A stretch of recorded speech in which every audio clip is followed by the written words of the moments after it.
Keith Wilson joins us now. Mr. Wilson, thanks for being here. Thank you for having me.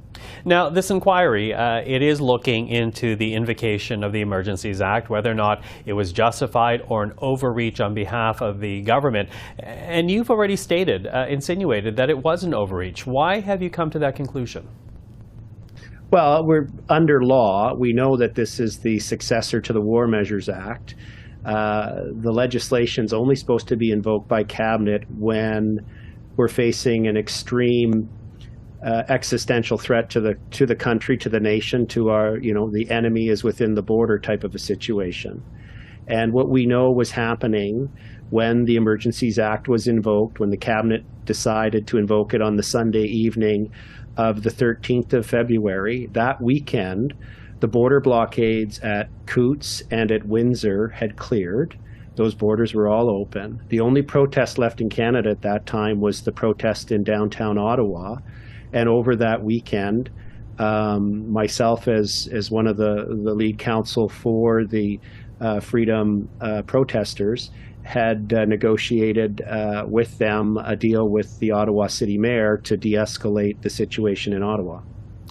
So a deal, as you said, between the organizers and the Ottawa Mayor. But really, what would that have done? How would that have ended the protest? Because to my understanding of it, it was just about moving vehicles rather than vacating the parliamentary precinct. Well, the main point of aggravation was the number of large trucks and protest vehicles in the downtown core.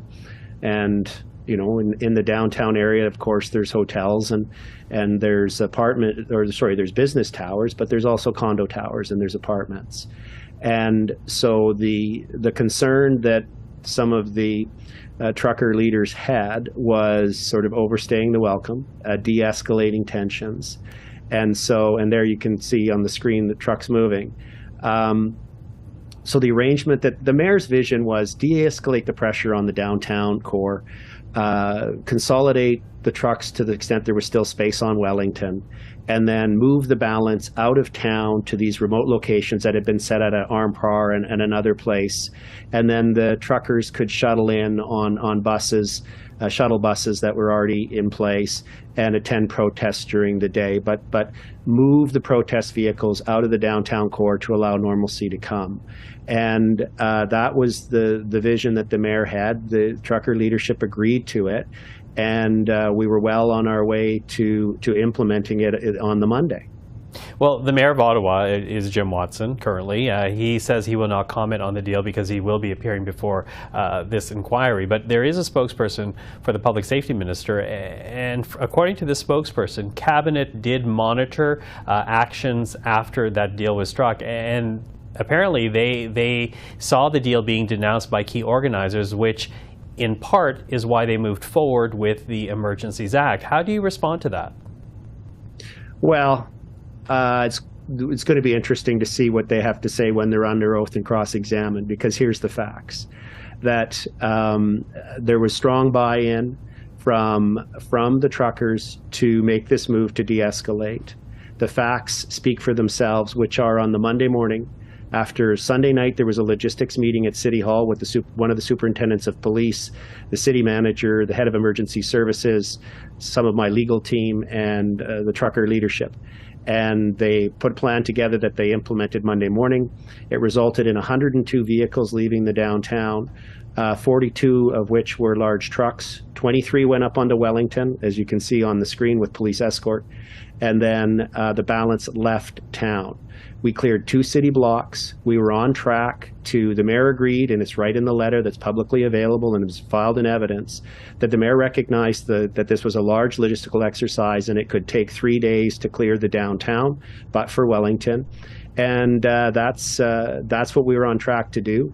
We made great progress on the first day, cleared 2 blocks, and we were on track. And then we had problems on the Tuesday with miscommunication. There were so many different police agencies from Windsor and Kingston and the different police forces. The communications between the police were really bad. And as we kept trying to move, we got blocked.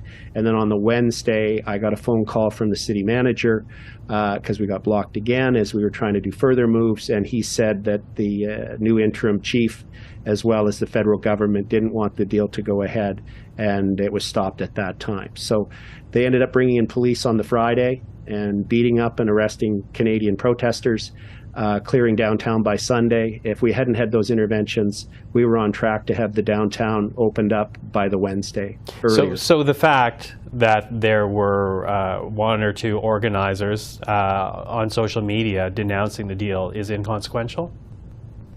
Yeah, well, I mean, this was an organic event. There was, when I was in the logistics center, the operations center, we'd get a report that 20 trucks were arriving, from Kitchener, and then 30 trucks were arriving from Nova Scotia, and there was a convoy. Like, it was like, where, who, what? This was not like an orchestrated event. It was purely spontaneous.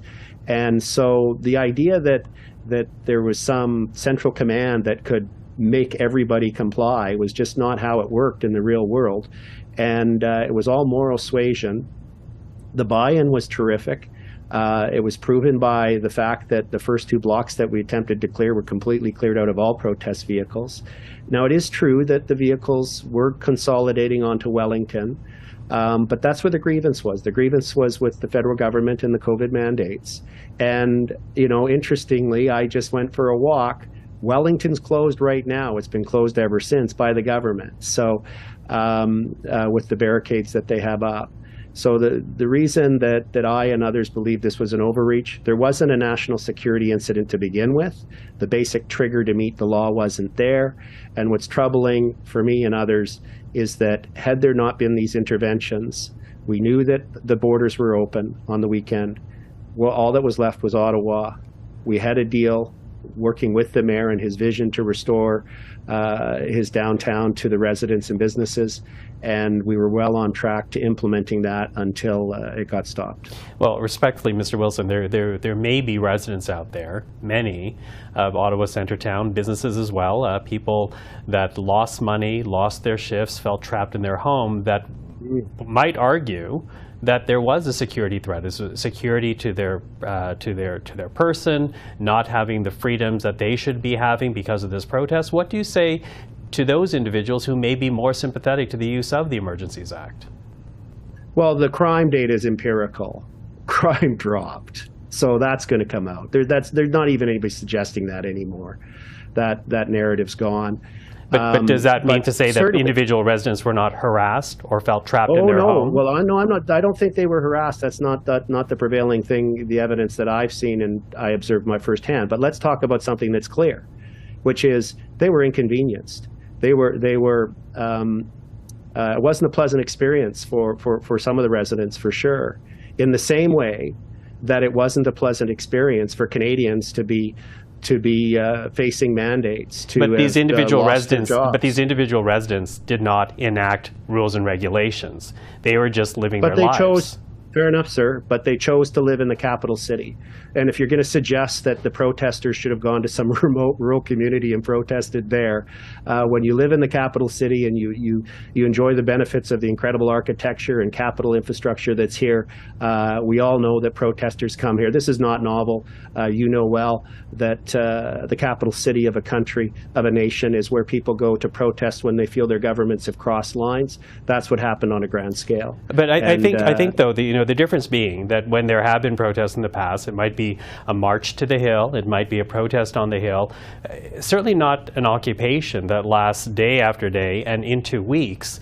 So very different, and certainly not protests that in the past have involved big rigs that are honking horns 24/7 and emitting carbon into the air that people are choking on. What do you say to that? Never before in our history, sir, has a government, the federal government, invoked mandates that prevented 6 million unvaccinated Canadians from traveling by plane and train in their country, the second largest country in the world by landmass. Never before did thousands of people who worked at airports, baggage handlers, clerks, security people lose their jobs because they exercised their choice over bodily autonomy. I can keep going. Military, the number of people that have left our military that we invested in all their training because they were concerned about the uncertainty around the rushed approval of the vaccine. This was an incredibly, I know you're not going to suggest to me that the pandemic was a minor event, nor that the government's response was unprecedented. Unprecedented action by government will bring unprecedented response, I would suggest, by its citizens when they think the government's gone too far. And that's what happened in January and February in Ottawa. Yeah, I think so, Mr. Wilson. I think, Mr. Wilson, and respectfully, I think the disconnect here, though, is that the people that ended up paying the price for that, in many ways during the course of this protest, were not actually the people enacting the laws, creating the regulations, but people who are just trying to live their lives, who are all of a sudden trapped in their home, and many of them not feeling safe to walk their own streets. Well, Michael, I think that's why those who were trying to keep the protest peaceful urged the truckers that the time had come for them to move out of the downtown. And this is what civil disobedience is and lawful protests involves. It involves sometimes making government and people feel uncomfortable in response to the discomfort that the citizens felt by the government policy. So this is part of our democratic process, is that when people and citizens feel that a government's gone too far, they engage in protest. And that's what happened. Was it of a grand scale? Yes. But it was spontaneous, and I think it was reflection of the depth of sentiment within Canadians that something had gone terribly wrong in our country, and the impact on their children with the school closures. Now, admittedly, the federal government didn't do that. But for those things that the federal government controlled, they felt they needed to come here and voice their concerns and ask for the rule of law and the charter to be respected. So at the end of the day then, Mr. Wilson, what do you hope this inquiry flushes out? Well, I hope the accurate information comes out, that we hear all perspectives.